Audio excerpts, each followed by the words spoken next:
mbese ni hehe ushaka kuzamara ubuzima bwawe bw'iteka ryose? Ni mu ijuru cyangwa ni muri Gehinomu? Tega amatwi ijambo ry'Imana ugezweho n'umukozi w'Imana Pasiteri Ntakende Sadoki kuva ku wa mbere kugeza ku wa gatandatu kuva saa 11:45 za mu gitondo. Calvary ni wowe Yesu yashenjaguriwe. Matayo 25 umurongo waho wa 4. Muri uyu mugani w'abakobwa 10 tubona ko 5 bari abapfu ariko abandi 5 bari abanyabwenge. Kubera iki hari itandukaniro hagati y'aba bakobwa uko ari 10? 5 bakaba bapfu, 5 bakaba abanyabwenge. Twavuze ku bapfu, uyu munsi reka tuvuge ku banyabwenge. Kuri uyu murongo wa 4 tubona ko abanyabwenge batwaye amatabaza yabo ariko batwara n'amavuta.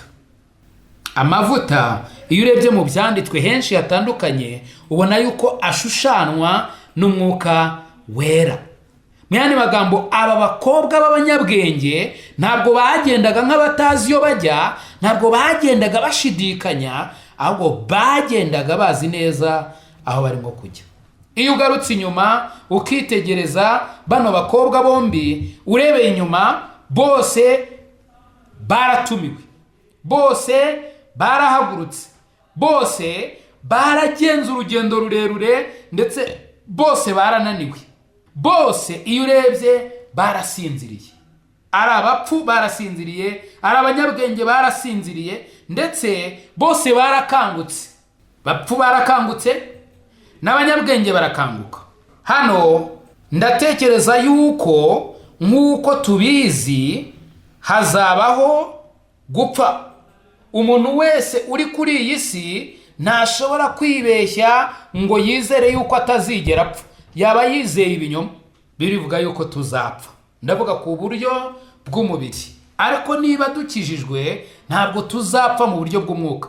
Rero urebye bishobora no kuvuga ko abantu bose ari abakijijwe by'ukuri, ari abadakijijwe by'ukuri, abantu bose bavuga yuko bari kujya mu ijuru, biteguye gutaha ubukwe bw'umwana w'Imana, hari umunsi uzagera twese tugapfa, tugasinzira. Ariko ntabwo bizaba birangiriye aho, ahubwo umunsi umwe twese tuzazuka. Bose barakangutse. Bamaze gukanguka basanga nta muntu uri bwinjire mu bukwe adacanye itabaza. Dore ikibazo rero ngo kiravuka. Abapfu babuze amavuta mu matara yabo, abanyabwenge bo bari bayafite, maze n'umunezero mwinshi binjirana n'umukwe, banezeranwa nawe. Mu gihe abapfapfa basubiyeyo, banagarutse bahezwa hanze, bararira ntibabona ubahoza, baraboroga ntihagira ubitaho. Kubera iki? Kubera yuko nyuma y'igihe ntabwo ari igihe, na mbere y'igihe ntabwo ari igihe. Imana ishaka ko uyu munsi wa none wumva, hanyuma ukizera, wamara kwizera ukaba ukijijwe kuri wa munsi, cyangwa nubwo wava mu mubiri ukaba uzi neza yuko izina ryawe ryanditswe mu gitabo cy'ubugingo. Hazabaho iherezo ryo kubwiriza. Amadini n'amatorero bizagira iherezo.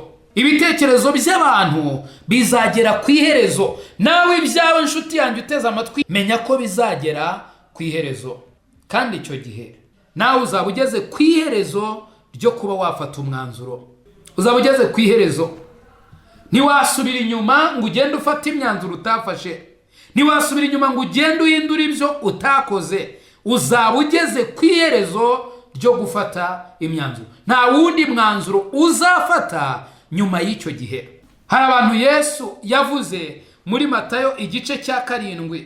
Buri gihe masomye ngira agahinda kenshi kandi akantera gutekereza. Yavuze amagambo ndetse yari ari kuyabwira abanyamadini.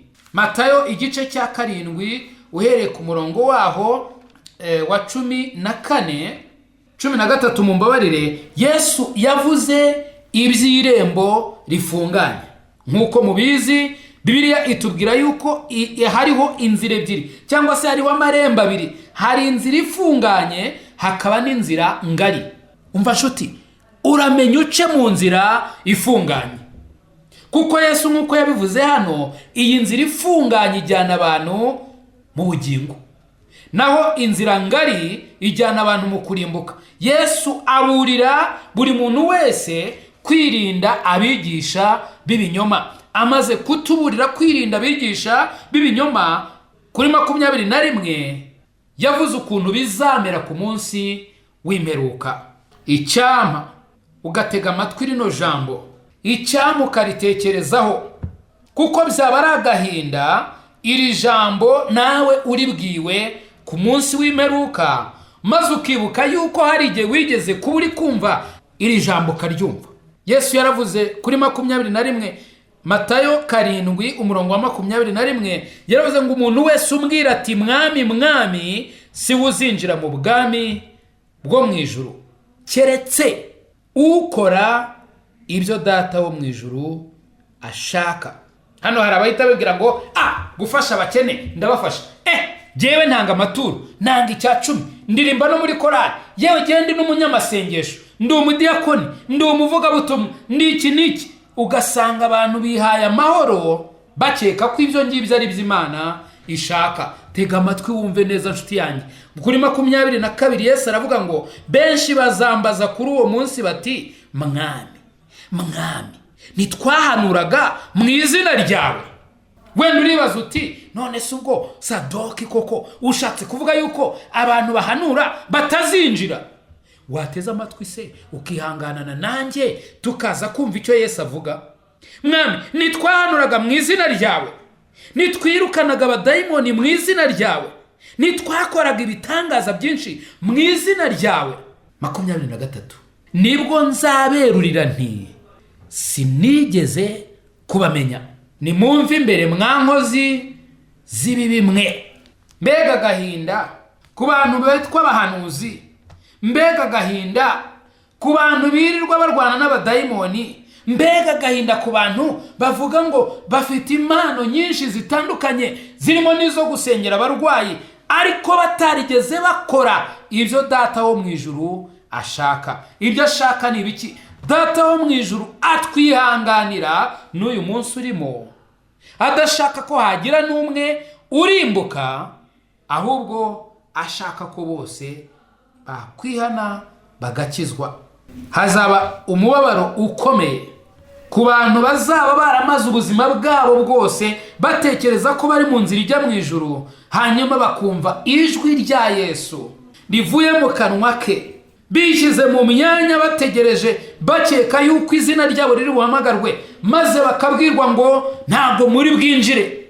Bakikanga bati narahanuraga mwami, nakoraga ibitangaza, nakijije abarwayi kandi mu izina ryawe. Hanyuma azababwira ati nimumve imbere, ntabwo nigeze kubamenya. Ntabwo ari uko azaba yabibagiwe, ahubwo ngo azaberurira ababwira ati sinigeze kubamenya. Icyampa uyu munsi wa none ugifite uburyo ugatekereza ku buryo watangiye urugendo. Bano bakobwa b'abapfapfa bo ntibiriwe bita ku itangira ry'urugendo rwabo, barahubutse gusa barigendera.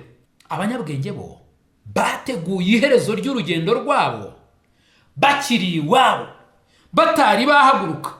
Umva nshuti yanjye we, uramenya utaba uri kwibwira yuko uzakizwa ku munsi w'imperuka, cyangwa ukaba utekereza nkanjye kera nkiri mu mwijima, kuko naravugaga ngo nimbona ngiye gupfa nzahita mvuga ngo Yesu mbabarira, ese ubugingo bwanjye. Mwumva ko utwo tuntu nindukora nzaba nkijijwe.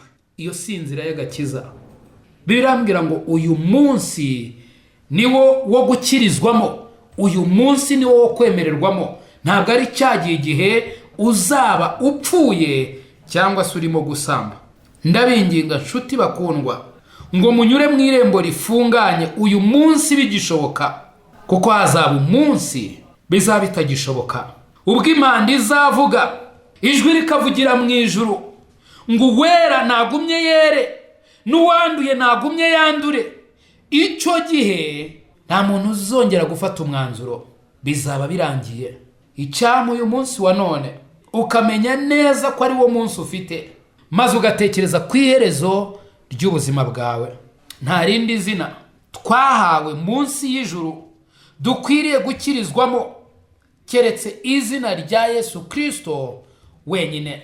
Yohana igice cya 14 umurongo wa 6, Bibiliya irambwira ngo nige nzira, ukuri n'ubugingo. Yesu ni inzira, n'ukuri n'ubugingo. Nta wujya mu ijuru atari Yesu umujyanye.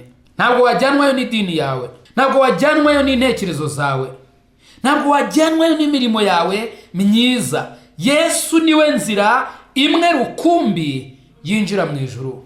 Icyampa ukagenzura neza itangira ry'urugendo rwawe. Icyampa ukareba neza niba koko ufite ibisabwa. Icyampa ukareba ko ufite urwandiko. Icyampa ukareba niba ufite ibyiringiro bizima.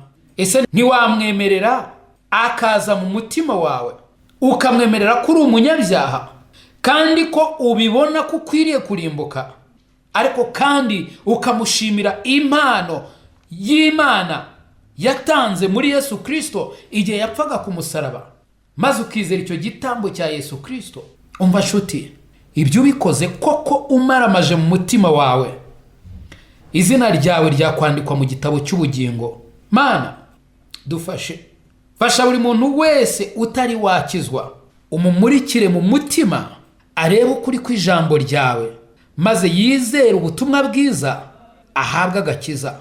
Kandi abakijijwe dufashe kumurikira abo ngabo bakiri mu mwijima, babone ukuri kw'ijambo ryawe, maze bizere icyo uvuga, babashe guhabwa ubugingo buhoraho. I Calvary ni wowe Yesu yashenjaguriwe.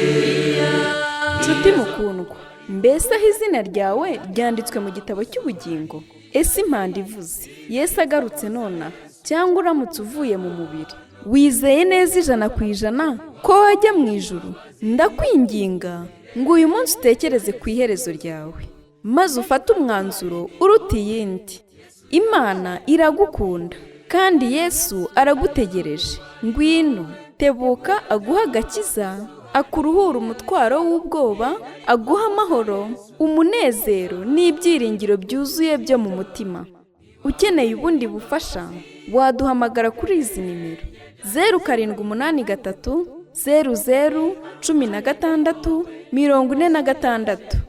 Imana iguha umugisha. Kuba ari wowe munyabyaha gusa uhari, ntibyari kubuza Yesu kuza hano kugupfira.